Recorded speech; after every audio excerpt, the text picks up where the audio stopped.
The Buick Enclave gets an all-new generation for the 2025 model year, and in this video I'm going to cover the exterior, the interior, take it for a drive and see what it's like out on the road, as well as talking about the kind of fuel economy you can expect, and also the pricing and how it compares to the competition.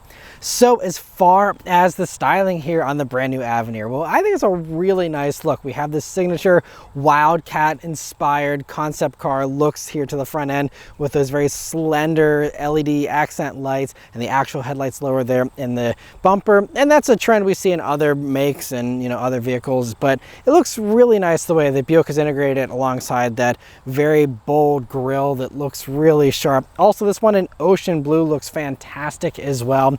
And the Enclave has grown here for the 2025 model year as well. So it's about 1 inch wider, 1 inch taller, and about 3 inches longer than before. So a nice little bit of growth there. And so it feels a little bigger, but I mean, Enclaves have always felt really big. But, I think this one makes it even a little bit bigger, and it certainly feels big when you're driving it too. But anyway, coming down to the sides here, you have 22-inch wheels. Speaking of big, some really large wheels. They look very nice though, for sure. And of course, you can get smaller wheels on the lower trims. This is the top Avenir that we're looking at here. Otherwise, this side silhouette is really nicely done, and it's a nice distinction compared to the Chevy and GMC counterparts, especially that C-pillar and D-pillar area being a little more flowy and just a really nice look, I'd say. And then out back there, I really dig those new tail lamps that kind of have a little bit of a ridge to them and go the full width of the back end there. And overall, I think it's a really nice look. We have the new Buick badge there in the back as well. And yeah, I just think they did a really good job here on the styling for the new Enclave. The interior of the Enclave is really impressive. I mean, between the technology, the materials, the interior design in general, it all just really, I think makes you just take a second and be like, wow, this is pretty cool in here. I mean, the dominating thing here is this 30-inch curved display, which houses your gauges and your infotainment system. But I mean, everything in here is all new, and it's really a lot to take in. So first thing though, sitting down in these seats, you have black seats here with the white piping and the stitching here on the Avenir, which is a nice touch. Although this is the least impressive interior for the Avenir. You're able to get either a really nice dark brown leather, or there's also a dark blue leather, which I love that they're offering some really fun, classy colors just to, give you something other than black or tan on the inside. So really just happy that they're opening up that color palette a little bit. But anyway, as far as these seats go, here in the Avenir, they're not only heated, but they are ventilated as well, and there's a massage function. Don't get too excited about the massage though. It's just a basic roll kind of lumbar massage. Very simple, certainly not something I would pay extra money for, but if you're going for an Avenir anyway, a nice little perk. The nice thing though is you do get heated seats as standard, even in a base bare bones version of the Enclave here. So that is a really nice touch, but they're, perforated and have a good amount of support to them, and they've been pretty comfortable seats here all week. The steering wheel, of course, is also all new, and it's, again, beautiful design. It's a heated wheel as standard too, which is notable. Most of the other competitors do not give you a heated steering wheel as standard. So that is why, as I'll discuss later in the video, the base Enclave is actually one of the best values, I think, of the bunch here.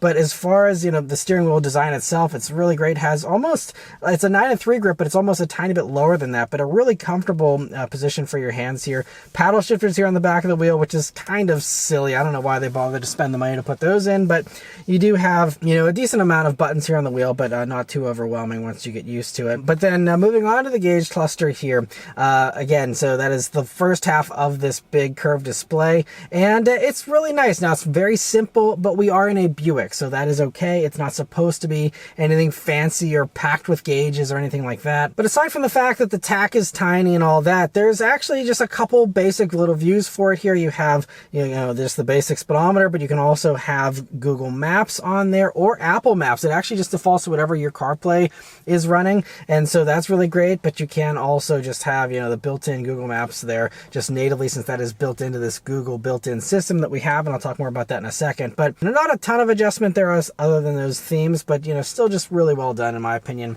And then coming over to the middle part of this screen here, the right-hand side of it, you will see that it's really nicely utilized whenever you are in the baked-in GM, Buick software. So, it is, again, a Google built-in system. It does have, Google Maps built in, but also Google Assistant, Amazon Alexa. You also have the Google Play Store, so you can download your own phone apps and, you know, have stuff run natively here in this. It has built-in Wi-Fi, and, you know, we'll need that data connection to run, you know, some of those internet-based things. But, you know, other than that, it's, you know, a nicely done system. Going through radio stations and things like that are, you know, pretty easy to do. But whenever you're going to CarPlay, as you can see, it doesn't fill out the whole screen. And, you know, maybe if it's a little bit harder to, you know, go for this little corner part, at least have it extend all the way to the end of the rectangle portion here, and to bump it out a little bit more. And also, it might not come across on camera very well, but the Apple CarPlay display is actually slightly out of focus for all the text and the graphics and everything.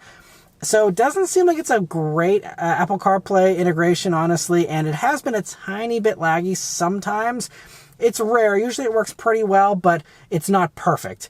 And that is something that other companies do perfectly fine and have flawless Apple CarPlay integration. This isn't like an Apple problem. This is a GM problem. They just didn't integrate it as well as I think I would have liked to see. GM has made it very clear they're not focused on, you know, smartphone integration anymore with their EVs. They don't even have Apple CarPlay or Android Auto. They're trying to phase this stuff out because they want you to use everything built into the screen instead. But at least we have the option here on the gas-powered GM stuff. So I'll take it, but, you know, still not perfect by any means. The one thing that is very impressive, though, is this Bose stereo that's hooked up to this infotainment system. So as standard, another impressive thing is you get a Bose 12-speaker stereo as standard in all Enclaves. If you go up to this Avenir version, you get upgraded to a 16-speaker Bose stereo. And it is really one of the top stereos, again, at least as far as entry-level luxury stuff goes. Very, very clear and crisp. Great bass. Very well done. And yeah, that's one thing, absolutely 10 out of 10 as far as the stereo goes, in my opinion. And so they did a great job on that. Coming down, you have a little row of hard buttons here, but you do also have the ever-present bottom part of that screen that is always going to have your climate controls and stuff there for easy reach. Same thing goes for like your controls, because you do have to use the screen to turn on your headlights if you want to turn them on manually. You can't just leave it on auto, but if you're in a construction zone in the middle of the day and you need to turn them on, you have to go into the screen there, multiple taps to do that. That's something a lot of GM vehicles have been, you know, rolling out. That's been unpopular, but they're sticking with it, at least for now. So it is what it is. But, you know, so anyway, moving on to the other things here. I also really love this design of this center console. This like cantilever design is really cool. And that brings us into the storage spaces here you have here in the Enclave, which are very well done. So right here in the middle part, of course, you have the volume knob. You have a very large wireless charging pad area. And by the way, a wireless charging pad is also standard. Also something that not everybody gives you as standard, you know, in this segment for the base vehicle. So that's great. You have your extra little cubby there and 2 cup holders. And you have the center armrest, which is a little bit padded, but a little firmer than I would like personally. But you open that up and you'll see a removable tray up top here and then a very deep space underneath of that. So, you know, really well done as far as that goes. The other thing I will say though, and my wife commented on this when she was in here, was the piano black plastic you have right around the cup holder area. I mean, that is the high wear, high dust, trashed kind of area that always gets messy and stuff. And so piano black's the worst material for this. I get that they want to have it look classy, but I would have loved to see more of this wood that you see on the doors, or even some of this metal that you see, or metal-like plastic. I can't decide if it's real metal or not, because whenever you tap on it, it sounds plasticky, and honestly, like, it's not even super well put together, honestly. But, you know, it looks nice at least. And I think that's the thing is, you know, so beyond, you know, just the fact that that material usage isn't great there, you know, whenever you do start poking around at this interior, you know, I don't know, it just doesn't seem like it is, you know, super well done. Like this wood, you know, looks open pore, but you can't really feel the grooves in the actual wood. So that makes me question, is this real wood? Is it not?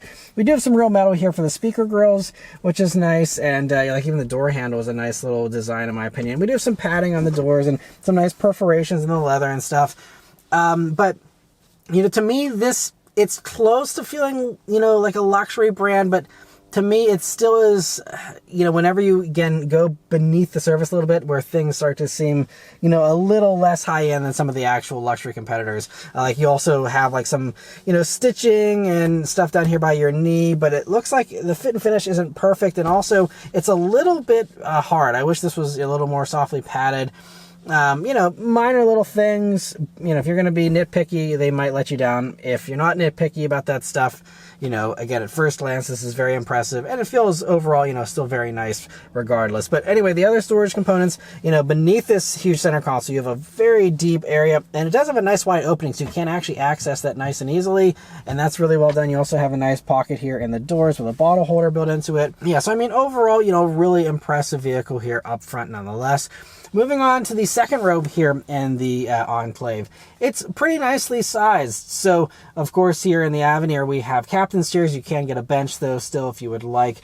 And as far as that second row goes, though, you know, it's a soft, comfortable seat as well. They also have their own climate controls whenever you look for. They have their cup holders here right on top. And they do also have air vents up in the ceiling there, which is nice to have them in the ceiling compared to some others that do put them here lower down. But they have their own, you know, power outlets down there as well, and pockets in their doors as well. But and then the biggest thing here is the third row, of course. That's where people go for these large SUVs typically, is for that third row.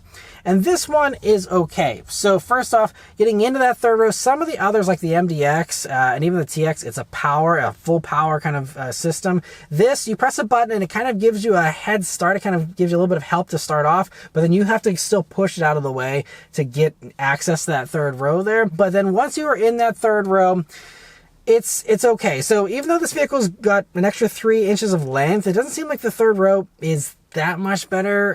You know, so I mean, me, again, I'm 5'9", and with the second row seat slid all the way back as far as it'll go, I can't even fit in the third row. My legs actually wouldn't fit. So that only works for, like, honestly, really small kids. Even like, you know, medium-sized kids, I think, would have a tough time fitting back there. Again, if the second row demands full legroom. But if you can inch up that second row seat, and even inching it up all the way, again, me being 5'9", in the second row, I still have an inch or two of legroom to spare, so it's no hardship really.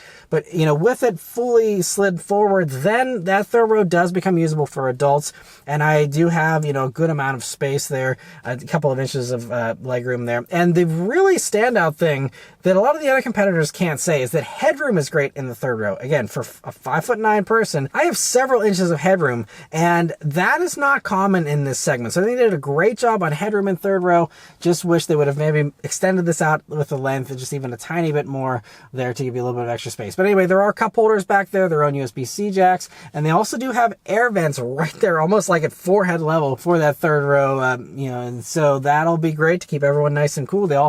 Everyone can enjoy this big panoramic roof you have here, and these Avenirs, I believe it's available in lower trims as well. But, you know, really nice to have that. Cargo space here in the Enclave is also pretty well done. So surprisingly, they said they lost 1 cubic feet of space compared to the last generation for some reason, but I mean, by my eyes at least, it looks just in line with what you see in all the other competitors in this segment. You know, so a decent amount of length for a 3-row crossover like this, pretty wide. And the really nice thing is under the floor there, you have a nice deep cubby. You can fit a large duffel bag or something under there still. And you do still have a spare tire beneath that as well. So great, you have that, and you still have all that, you know, great storage there.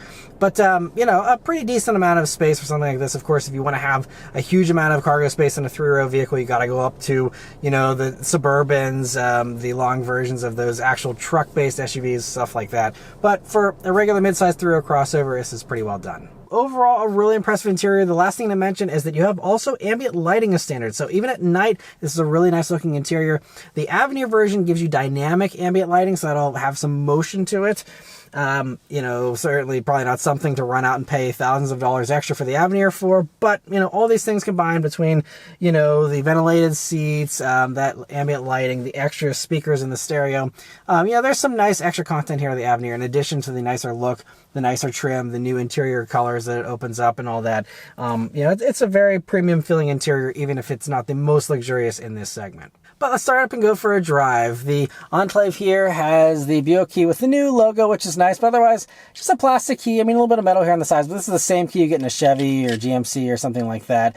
And so, I mean, it's fine, but, you know, it's not super impressive or luxurious. But anyway, it is, of course, keyless access, keyless entry, and push button start. So you just leave the key in your pocket, hit the engine start button here, and it starts right up. All right, so setting off here in the Buick Enclave. So, I don't know if it's just this vehicle or what, but you can hear there's like some weird sounds under the hood of this thing.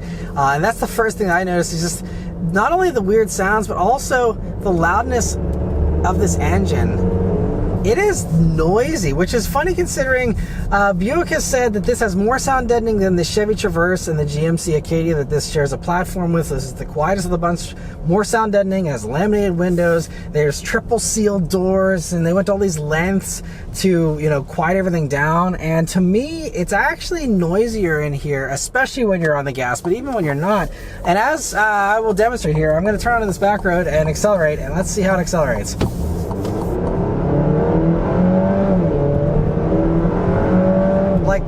That is loud. That's louder than most other three-row crossovers in the entry-level luxury segment, or, you know, anything. Honestly, there's some mainstream competitors that are quieter than this. I mean, even going full throttle in like a Nissan Altima I had recently was quieter than this. It's just kind of bizarre how loud this engine is. I have to say, strangely enough, this is a good-sounding engine most of the time. It's almost gives me like Honda vibes with the sound of it when you're in the higher RPMs. But anyway, as far as the powertrain goes, it's a 2.5 liter turbocharged 4-cylinder engine as standard in all Enclaves. It has 328 horsepower, 326 pound-feet of torque. It'll do about a 6.5 second 0 to 60 time. And you know, I mean, it's a good amount of punch. As far as specs goes, this is overperforming most of the others this competes with. And so, you know, as far as that is concerned, you know, they beat everyone on the numbers game. You know, I think that most of these, you know, a good amount of them are going to feel pretty similar as far as the performance, though, because I mean, these things are all heavy. You know, it's not like it's going to be that quick, but it's a good amount of power, though. I have to hand it to them, you know, and it's also well tuned with this 8-speed automatic transmission we have here in this. Every time this week, it's been good at giving me a downshift whenever I want it. It doesn't feel like it's ever bogging the engine down too much or lugging or anything. It's well set up with the tuning of everything. It's just that, again, even my wife remarked, she's like, what is that like gurgling sound? It definitely, there's some weird mechanical sounds here in this that, again, if they had all this sound deadening and stuff, you would think you wouldn't even hear that stuff even if it was happening. But instead, I hear a little bit too much in this for it to feel luxurious to me, honestly. And so this road that we're on now does generate some road noise sometimes, you know, a little bit of a noisier road here with the surface, but I know I still just feel like I'm hearing more tire noise. Some of that might be partially due to these 22-inch wheels and these tires maybe. But that is the other thing to mention, is with these 22s, the ride quality has been pretty good this week. I still don't think it's the most luxurious in this segment, but it's fine. So one of the nice things here with the Avenir is you do get adaptive dampers. So those can soften up or stiffen up depending on what you want. In normal mode here, I mean, they're going to vary maybe a little bit, but it's really about the adjustability of those drive modes and all that as well. But I don't think that the adaptive dampers are also a must-have feature. I'm sure passive dampers, like you get in every other Enclave, will be fine. Although with the 22s, I'm sure the fancier suspension does help cope with those wheels, because usually the bigger wheels you get, the less sidewall you get on the tires, and therefore the harsher the ride can become in many cases. So just be wary of that, because you can get 22-inch wheels in non-Avenirs if you would like. That would probably be a worse riding combo. So I would say if you're going for an Enclave and you're not getting an Avenir, make sure you get smaller wheels than the 22s if you want to have at least a nice smooth ride, is kind of what I would say. Again, I've not tested all of them, so I cannot say for sure, but that would be my guess as far as my advice there on that. And we do have drive modes here. I mean, it's a Buick, so I'm not sure how many people are ever going to be messing with this stuff, but there is a sport mode, as well as a snow and ice, and an off-road mode even, which, again, they're all mostly just changing, you know, throttle and, you know, just steering a little bit. Like, steering is a little stiffer here in sport mode here. Throttle is a little more eager. You know, they're mild changes, so again, nothing crazy. Again, with the adaptive dampers here on Avenir, that will give you a little bit more adjustment, but not too much. But anyway, coming off some corners here, and let's see how the Enclave Avenir handles. So I'm guessing the 22s should give us some better handling here, but let's see. So it's okay. I mean, there is a little bit of, you know, lean into the corner there. And again, we're talking about something that weighs, you know, these are like 50 or 4,500 pounds, something. I mean, they're heavy vehicles. You know, they're not going to be, you know, athletic really. And it's a Buick 3-row crossover. No one's expecting it to be, so I'm not going to judge this like a sports car. It's fine. It's completely fine. And, you know, the adaptive dampers, I think, have helped, because it does feel, you know, nice and flat through those corners. And, you know, just a little bit of lean there. But again, they're focusing on ride comfort, as they should for something like this. And so you're going to have a little bit of that whenever whenever that is the priority. But, you know, I mean, you still have, you know, an independent rear suspension, of course, and everything is, you know, pretty well done. The other thing I will say, though, about, you know, just driving this vehicle in general is that the steering is pretty dead. You don't feel a whole lot, and in normal mode, I mean, it's pretty light, which again is fine for a Buick crossover.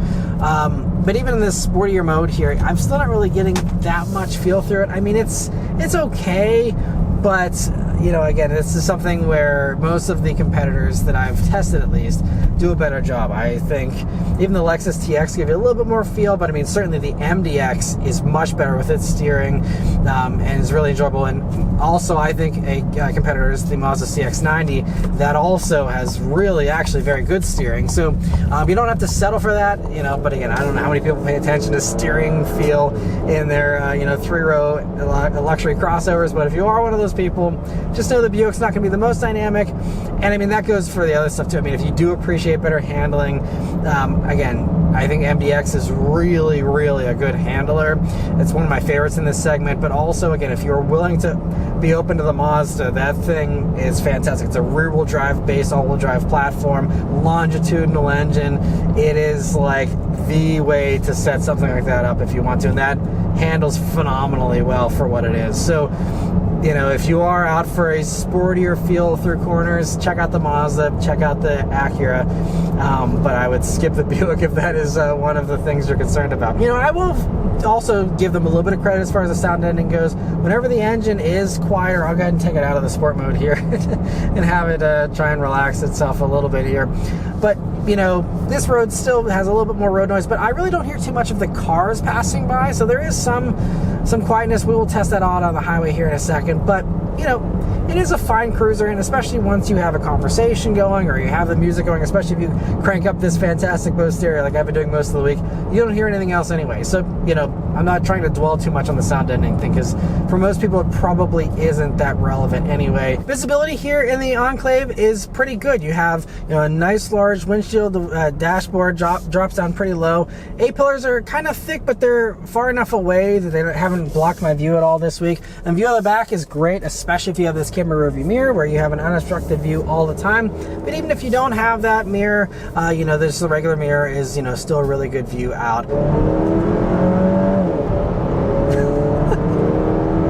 Yeah, I feel like the decibel level in here, full throttle on a highway merge, is like, it's got to be near like Honda S2000 levels of acceleration. If you're an enthusiast, it's hilarious how loud this engine is. I don't know where they put the sound ending, but it wasn't anywhere near the firewall. But anyway, so now we're out on the highway here in the Avenir, and I'm going to put on the SuperCruise system. So it currently says it's unavailable. So we will set the regular adaptive cruise for now and hope that it gives us the option there for the SuperCruise eventually. But as far as all the safety tech here that you do have in this, okay, now it does say it's available. So we have SuperCruise on, hooray. Really happy we have SuperCruise here. That is one of the biggest things that this thing has going for it. So it's also really good as far as standard safety equipment. You do get standard adaptive cruise control, regular adaptive cruise control as standard. You get all the other safety tech as standard. That means blind spot monitoring, rear cross traffic alert, lane keeping assist, automatic emergency braking. All of that stuff is standard, and again, really fortifies the value proposition of that base model for sure. And then SuperCruise is an option. Even on Avenir here, it's an option, and it's not a cheap option. It goes between about $3,200 on the lower trims, and then in the Avenir here, it also gives you a camera rear view mirror. And so altogether, that is $3,700 for SuperCruise here in these. So it's expensive, and it's also only for 3 years. After that, you gotta start paying a subscription for it as well. So it's pricey. It is certainly a luxury, but it is a very good luxury because you have truly hands-free driving. And aside from Lincoln offering this, there is no one else in this segment that offers truly hands-free like this. We're going around a gentle corner here now, It handles it all really well. SuperCruise is phenomenal. I've done a lot of miles in SuperCruise in various GM vehicles over the past 5 years or so. If you do long drives, especially on the highway, you know, road tripping, stuff like that, you know, whenever you're talking about stop and go, that's nice as well. But mostly it's just those long highway slogs where the difference between having your hands on the wheel and just down here resting and just watching everything go by, you have to be paying attention to it. Make sure of that with this driver monitoring thing. But this difference in fatigue after a few hours is significant. You wouldn't maybe realize it or, you know, think that it would be the case, but, you know, a few inches of your arms, instead of hanging off the wheel, being on your lap, it does a world of difference. And so regardless of, as I'll talk about later, how this compares to the competition, the fact that you have this, you know, again, if you are willing to spend the extra money for it and you're willing to overlook, you know, some of the things where the Enclave maybe falls short of its competitors, but this is one thing where it tops everybody. And not only is SuperCruise available on highways, but it's also now available on a lot of 2-lane roads. They've actually doubled the amount of miles, basically, you can do in SuperCruise mode. So even if you're on a 2-lane road, a little bit of a lower speed limit, and you're just willing to just cruise at whatever your set speed is there, it will do a lot of the driving for you these days. And it's also really well done because it has like auto lane change, which is like the Lincoln system. You have to still tap the turn signal to do lane changes. This will do them automatically. If you come up on a car, it will check, make sure that it's, you know, doing it safely, but it will do the lane change all on its own. You do nothing. You literally sit here and watch it go by. And SuperCruise, hands down, is the best driver assistance system on the market today. And it'll be a while, I think, before anyone tops them, if anyone ever does. They really have done a fantastic job. And so well done. Also out here on the highway, just, you know, while we are at highway speeds here, there is a little, like, hum that I'm hearing. I don't know if that's tire noise or what.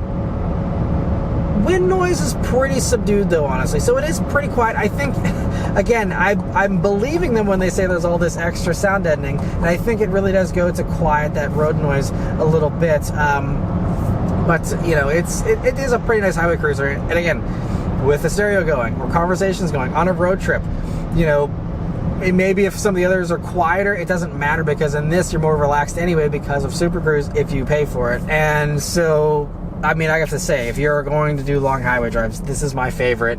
End of story. You know, this would be absolutely the one I would pick for long highway drives. One other little thing I do have to complain about is that the safety technology here has been a little glitchy, or at least overreactive, I should say, with the alerts. It one time gave me a false automatic emergency braking alert. It didn't hit the brakes, thankfully, but it just popped up on the head-up display with like, there's someone in front of you, and it's like, I'm not gonna hit anybody, there's no danger here. And there was a couple of times too with the blind spot monitoring where it would just merely see someone behind me as I'm making a 90-degree turn and say, oh no, there's someone in your blind spot. And it's like, no, there's no one next to me. It's just that you're seeing the car behind me.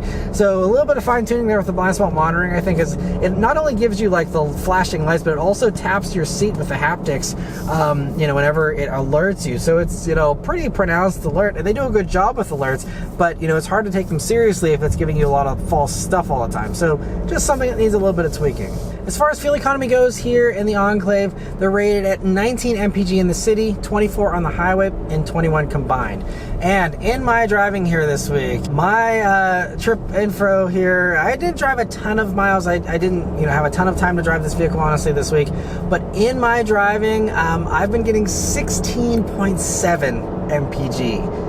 That is a good bit off. I mean, I do typically get 1 to 2 mpg less than the city rating in the type of driving that I do, and maybe this would improve, you know, obviously with more highway driving it certainly would, but, you know, maybe with just burning through more of this tank, I would, you know, have that maybe climb. But I looked at that earlier today and I was disappointed. I'm like, man, like this thing, I mean, you know, it's a turbo engine, and with turbo engines, it comes down to, you know, how you're driving them, really. So you start using that turbo and using that boost and that horsepower, that, you know, the perk of having the turbo, you know, that fuel economy drops quick, and in a lot of cases can actually be worse than the old V6s that these turbo engines are replacing. So, you know, your mileage will vary, of course. That's the way it always goes. You know, your kind of driving style, where you're driving, how you're driving, all that. But just know that I'm struggling to even get 17 mpg in this thing. I mean, it's a big thing.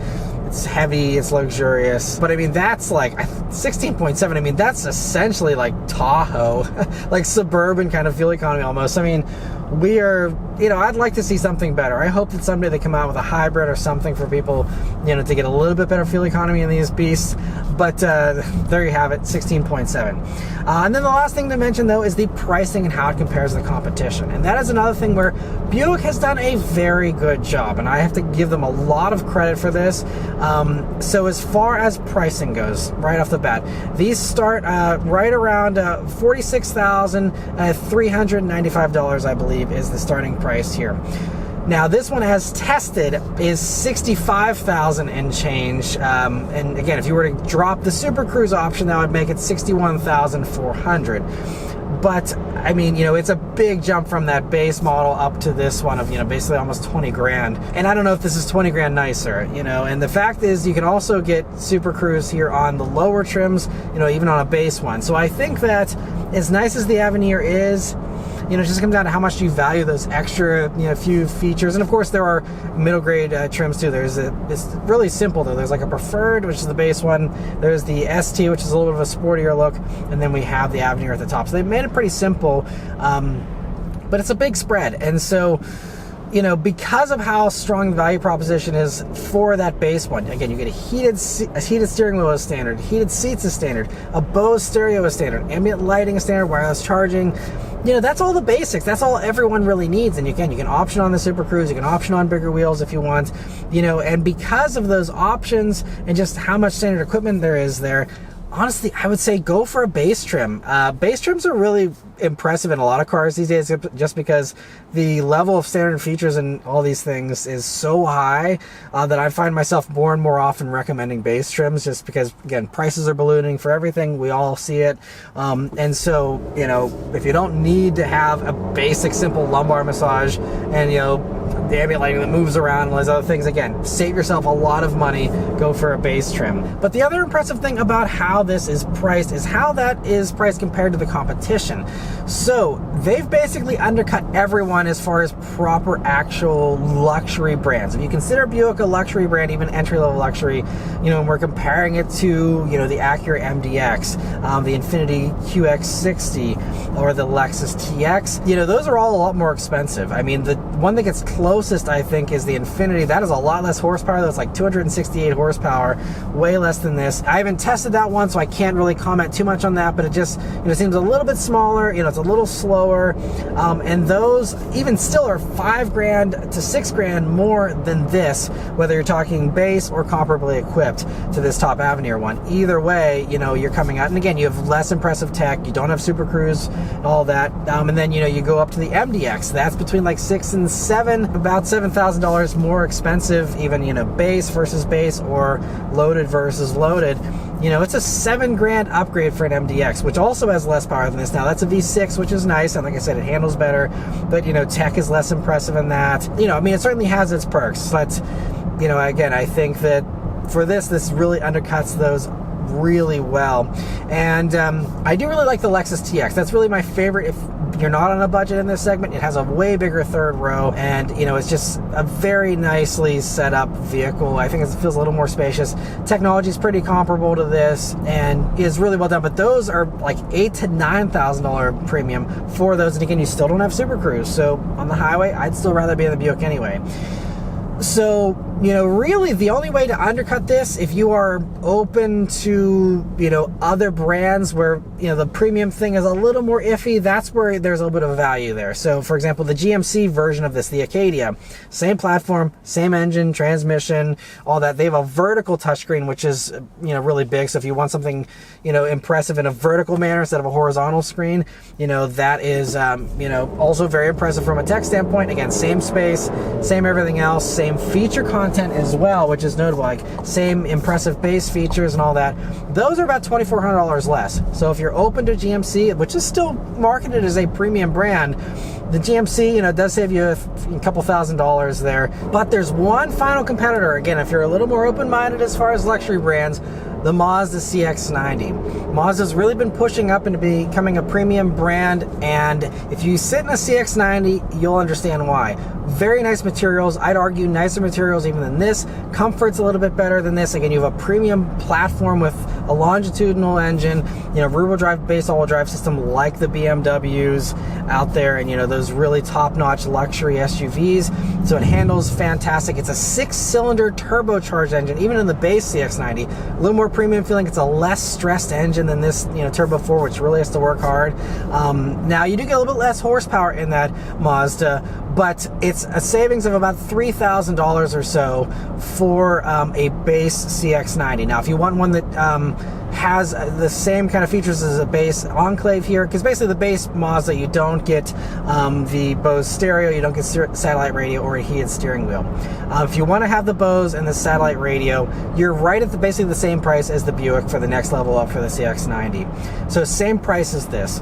And I just have to say, I much rather drive the CX-90. Again, SuperCruise is a separate thing, again, but if that's not important to you, the Mazda is way nicer to drive. It's quieter, it's more refined, the driver inputs are better, just everything is more well done on the Mazda, and the Mazda is one that I truly actually enjoy driving. A lot of the three-row crossovers, they're fine, but I don't ever have fun or enjoy myself necessarily. But the Mazda I do, and I actually look forward to driving the Mazda, and I've spent, at this point, 4 weeks between the CX-90 and the CX-70, which is just the CX-90 with the third row deleted. Between those, I've spent, over a month combined in those. Really enjoy those. Also, even when you look at the top trims, we're not talking base anymore. We're talking about the top trims, Avenir versus a top CX-90. Those then give you more horsepower. It's 340 horsepower and 369 pound-feet of torque, so a lot more power. And also, those top CX-90s give you like Napa leather. They give you cooled second row captain's chairs. You don't get cooled seats here in the second row. You get that in the Mazda. It has some really premium stuff, and you can also get the Mazda with a plug-in hybrid. But even if you're talking about just the regular gas version there, they're loaded, absolutely loaded, $58,000. So even if we're putting SuperCruise to the side, this is $61,400 without SuperCruise. You still have, again, you're saving yourself over $3,000 going for the Mazda, which at that point gives you actually more stuff. It has a fantastic Bose stereo in that top one and all that. Just a really impressive thing. And so if we are shopping top versions, and again, SuperCruise is not important to you, then absolutely I would go for a loaded CX-90 and not look back and not doubt my decision 1 second. But aside from that, again, if you are a price sensitive buyer, this undercuts everybody else. I'd argue, again, maybe check out the GMC, but if the GMC isn't your thing, this Buick, like I said, is a nice alternative to that Acura, Infiniti, and Lexus. And, so I just have to commend them, because in the past, GM hasn't done a great job with pricing. They've always relied on incentives really heavily and all that. And now they don't have to rely on incentives, because this is actually priced well and competitive, and a really good amount of feature content there, for that base version especially. And so really well done. I think they're going to sell a lot of these because of how well they packaged it and priced it. Like I said, it's not perfect, and again, it's not my favorite in this segment, but if it's one you really like, I absolutely think it's a solid choice for sure, and it's pretty well done overall. So anyway, that's all of my thoughts here on the Buick Enclave. Let me know your thoughts on the 2025 Enclave in the comments below, and also please leave a like and subscribe to keep these videos coming. Thank you all very much for watching. Thanks to Buick for providing me here with this vehicle to review for you guys today, and I'll see you guys on the next one. Take care.